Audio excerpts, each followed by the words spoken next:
The very word secrecy is repugnant in a free and open society, and we are, as a people, inherently and historically opposed to secret societies, to secret oaths, and to secret proceedings. We decided long ago that the dangers of excessive and unwarranted concealment of pertinent facts far outweighed the dangers which are cited to justify it. Today, no war has been declared, and however fierce the struggle may be, it may never be declared in the traditional fashion. Our way of life is under attack. Those who make themselves our enemy are advancing around the globe. The survival of our friends is in danger, and yet no war has been declared. No borders have been crossed by marching troops. No missiles have been fired. If the press is awaiting a declaration of war before it imposes the self-discipline of combat conditions, then I can only say that no war ever posed a greater threat to our security. If you are awaiting a finding of clear and present danger, then I can only say that the danger has never been more clear, and its presence has never been more imminent. It requires a change in outlook, a change in tactics, a change in missions by the government, by the people, by every businessman or labor leader, and by every newspaper. For we are opposed around the world by a monolithic and ruthless conspiracy that relies primarily on covert means for expanding its sphere of influence, on infiltration instead of invasion, on subversion instead of elections, on intimidation instead of free choice, on guerrillas by night instead of armies by day. It is a system which has conscripted vast human and material resources into the building of a tightly knit, highly efficient machine that combines military, diplomatic, intelligence, economic, scientific, and political operations. Its preparations are concealed, not published. Its mistakes are buried, not headlined.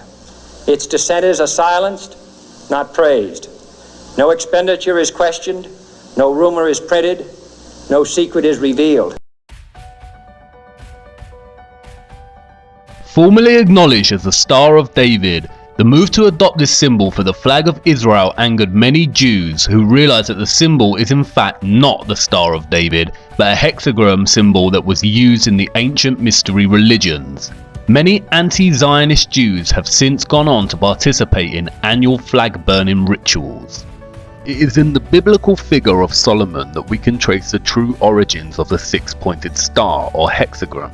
Solomon called the star the talisman of Saturn, or what became known as the Seal of Solomon. As we see, the bull's head is enclosed in a six-pointed star and surrounded by the letters composing the name Remphan, the planetary genius of Saturn, according to the alphabet of the Magi. The bull represents Moloch worship, which we will look at shortly, but first we need to examine two passages from the Bible that provide more detail on Solomon. Kings 11, 1-5 in the Bible features this passage.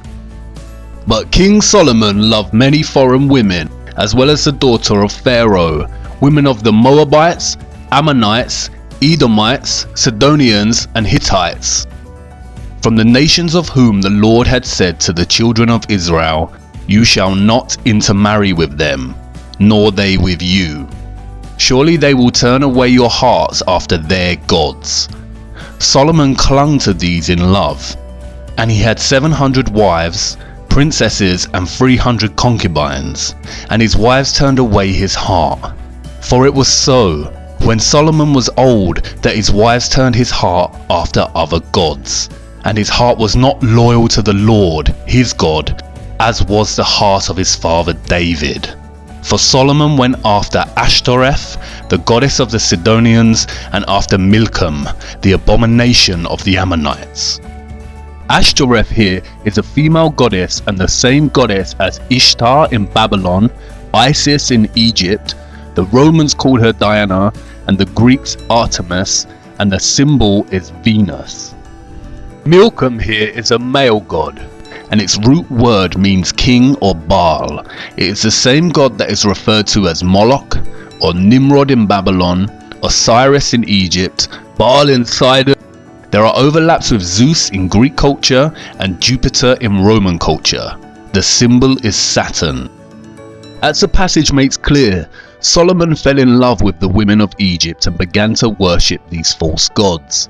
Two other passages from the Bible directly reference the symbol of the star, or the seal of Solomon, or the talisman of Saturn. But ye have borne the tabernacle of your Moloch, and Chiun your images, the star of your God, which ye made to yourselves. In another passage, just before being stoned to death by the Jews, Stephen accused the Jewish leaders.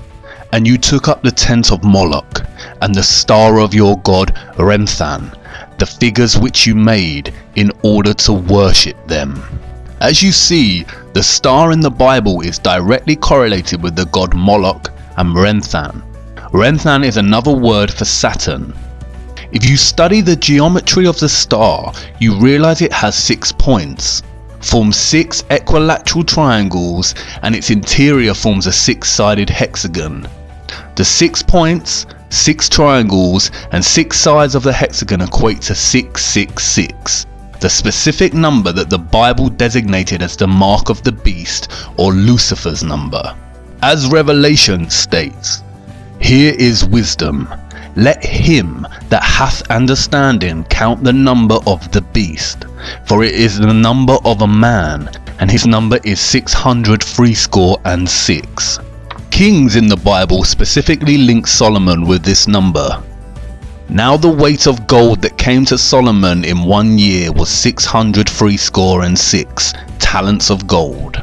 The Bible specifically states that it was Solomon that used the star and not David. In fact, there is no evidence that David was ever associated with a star. We've seen how Freemasonry had been infiltrated and overtaken by the Rothschild Illuminati agenda. Here is what Albert Pike, a Freemason in the 1800s, said about the secret society. Masonry is a search after light. That search leads us directly back, as you see, to the Kabbalah. Kabbalah is the key of the occult sciences. The true philosophy, known and practiced by Solomon, is the basis on which Masonry is founded. It is not only Albert Pike himself who reveals the links between Freemasonry, Solomon, and the Kabbalah. The symbolism of Freemasonry and the Illuminati all overlap with recurring themes of Saturn and the numerology of 666. You see, what Pike is really referring to here is the occult practices of Solomon that are traced back to ancient Egypt and Babylon, and that secretly worship the god of Saturn, or otherwise known as Moloch, or Baal, or Nimrod. In 2012, NASA released yet another CGI image, this time of Saturn's North Pole. In addition to looking very fake and absurd, the image presents the world with what is termed as Saturn's hexagon.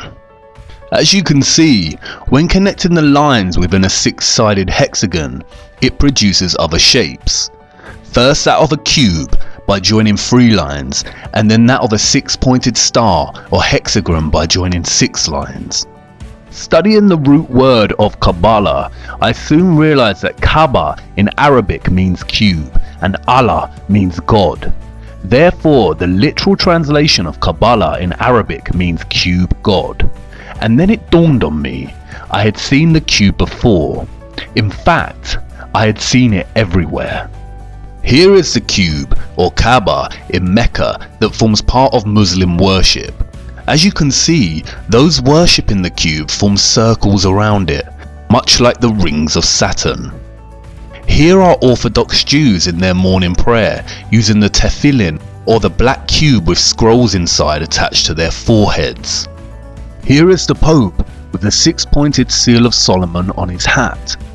Interestingly, if you take the 2D shape of the crucifix and begin to fold it into a 3D shape, it produces a cube. In Hinduism, the hexagram is more commonly known as Shakon. It is the union of Shiva, who represents the male, and Shakti, who represents the female. Hindus also refer to Shiva as Kabbalah Ishwara, the Lord of the Kabbalah. And did you know that there are huge monuments to the Black Cube throughout the world?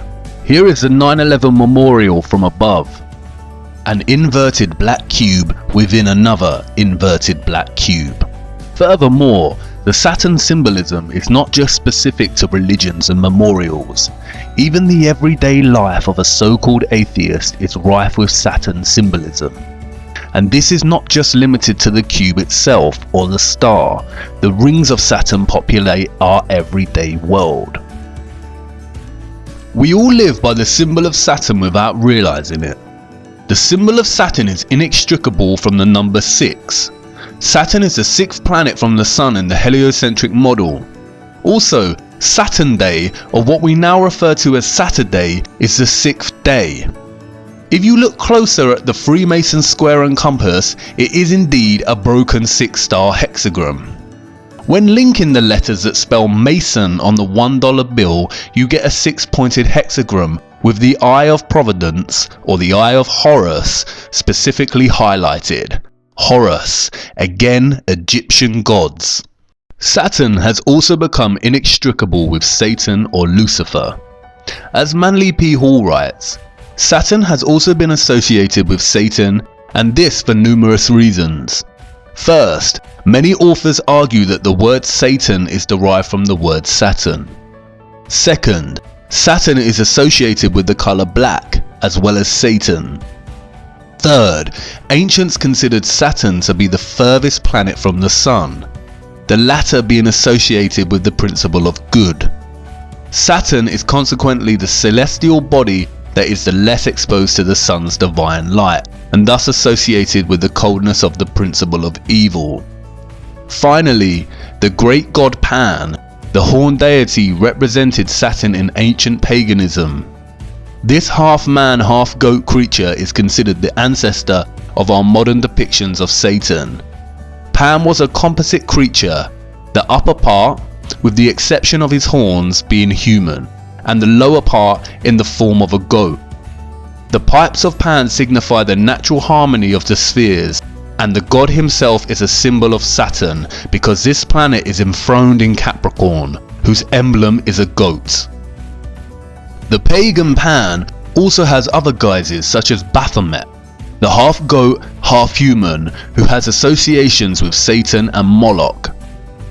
Like Saturn, Illuminati Freemasonry symbolism is prevalent throughout our society in the form of corporate logos and, as Albert Pike said, Freemasonry is the following of the philosophy of Solomon. It is also inextricable from the symbolism of Satanism. Here are some of the most recognized corporate logos we come across in our society today. Rebranding of old Masonic symbols and the emphasis on 666. 666, or the mark of the beast, is repeated throughout corporate symbolism. For instance, World Wide Web, or WWW in Jewish gematria, is 666. It is also used for the logo of the Monster energy drinks. It is also a recurring motif along with the single one eye of Providence. Many celebrities and politicians have been photographed making the 666 hand sign around the eyes. The sign forms a 6 and the 3 fingers indicates 3 score, or in other words, 666. Zechariah 11:17 mentions the eye in specific reference to straying from God and into Satan worship. Woe to the idle shepherd that leaveth the flock. The sword shall be upon his arm and upon his right eye. His arm shall be clean dried up, and his right eye shall be utterly darkened. And as we see again, many celebrities and famous people covering one eye, a gesture paying homage to the Eye of Horus, the Eye of Providence, and the darkened right eye of Satan. We also see many make the Horn of Canuto hand sign representative of Satan.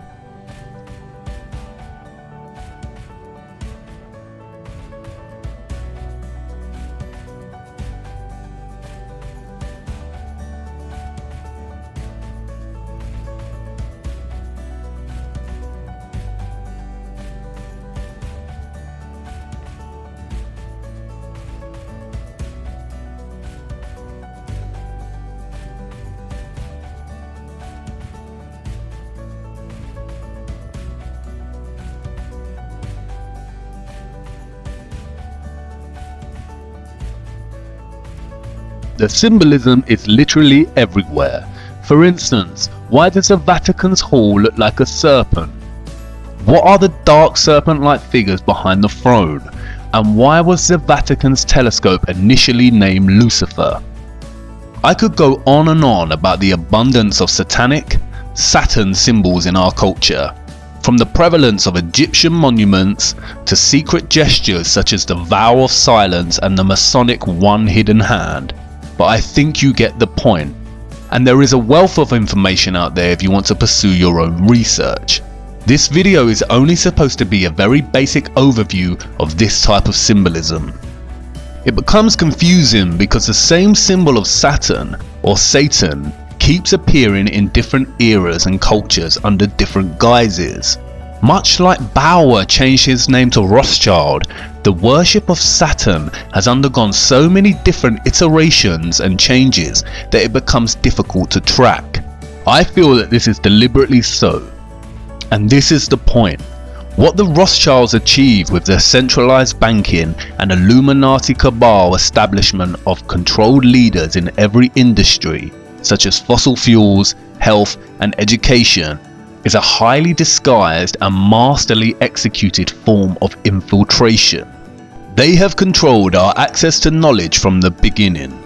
The Natural History Museum at Tring belonged to 2nd Baron Rothschild and is located in a Rothschild family home. The League of Nations organized the inception of the Central Natural History Museum. E.L. Rothschild Limited, a private funded family investment company and established by Sir Evelyn de Rothschild and Lynn Forrester de Rothschild, oversees a variety of Rothschild's global investments. The company currently has interests in media, real estate, agriculture and luxury goods, with a significant previous positions in financial services, technology and communications. They even own 70% of Weather Central and all of its communications. As of today, the Rothschilds own over 160 central banks and control the finances of the majority of nations on Earth. In the year 2000, there were only a few countries that did not have centrally established banks. Any nation that resists their desire to control is demonized through the media and is usually bombed under the pretense of war or terrorism. Is this starting to make sense yet? As we saw in the previous episode, all wars are deliberately choreographed, as are all politics. The opposing forces of the political left and right is all theatre to produce the illusion of choice. They are all players on the world stage whose autonomy and real governing power is limited by the elite powers such as the Rothschilds. It is the same with corporations, products and the media. The illusion of choice, when in fact they are all owned by the same top of the pyramid companies that are in the pockets of the Rothschild elite. You can discover this yourselves by just following the money. The primary aim of the Illuminati cabal is to establish Novus Ordo Seclorum, as stated on the $1 bill, and which means a new order of the ages, or a new world order. The agenda of this order is to establish a globalist one world government, with a world military, centralized banking, health, education and religion. Here we can see the former Israeli president Shimon Peres, a Rothschild puppet, meeting with the Pope to discuss uniting all religions under one world religion. And I can bet you that the one world religion would carry the symbol of Saturn.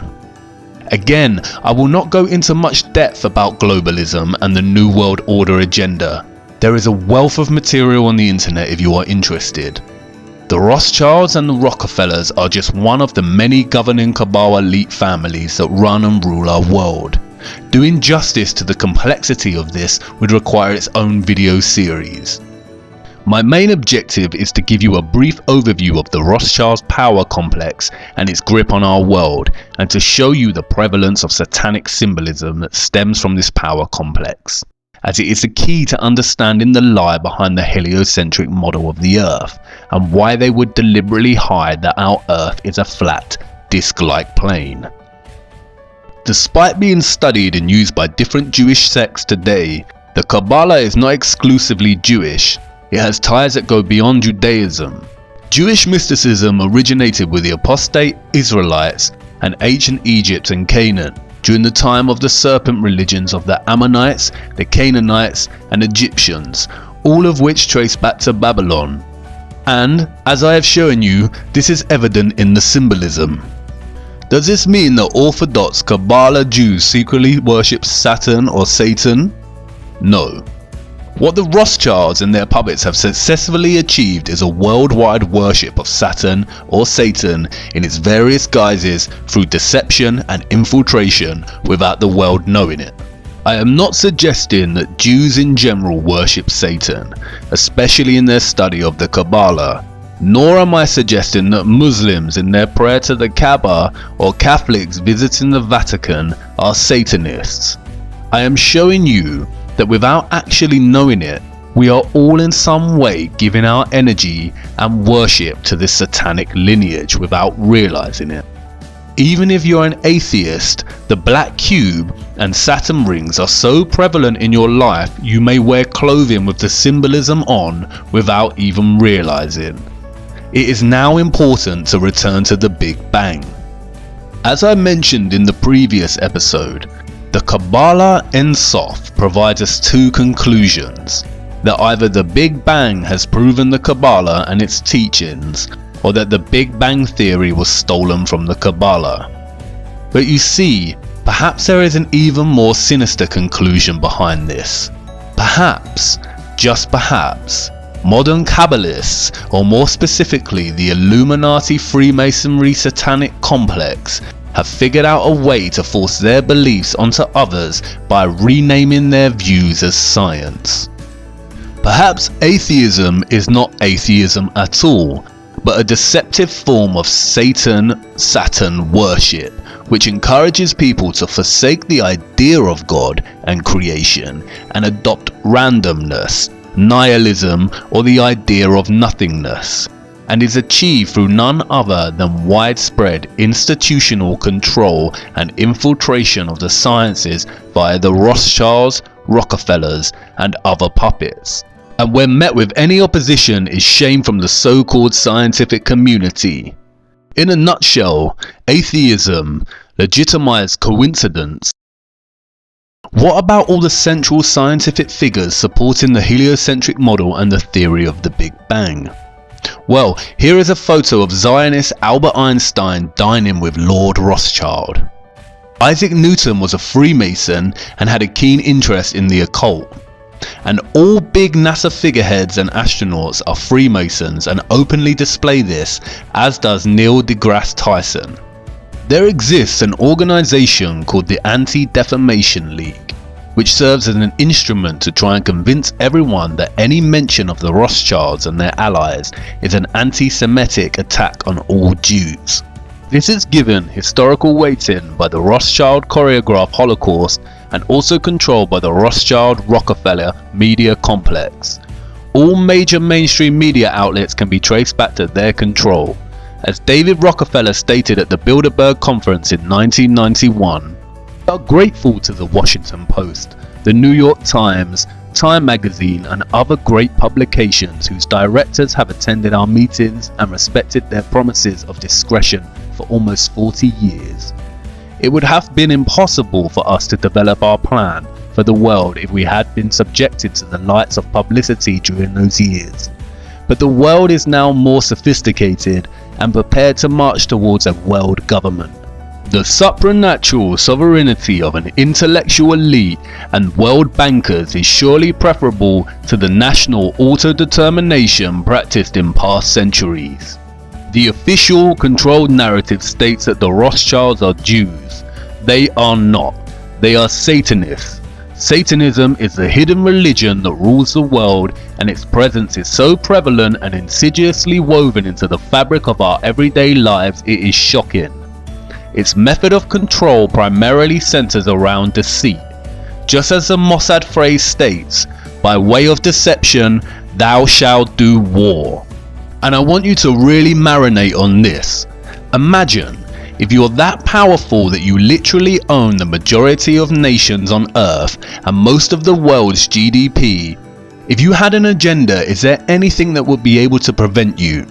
Would people in power or of fame be able to speak out against you without it having dire consequences? Really consider that kind of wealth and power. It is becoming more and more evident we have been deceived on the true nature of our Earth. And I understand that what I am telling you probably sounds just as ludicrous and ridiculous as when I first mentioned that the Earth is flat. And I know you are on the brink of turning this off and writing it off as garbage conspiracy theory. But let me tell you this, conspiracies are real. It's the lack of evidence that makes them a theory. Stay with me. As I said before, you cannot tell people the truth, you must show them. Do not take my word for it.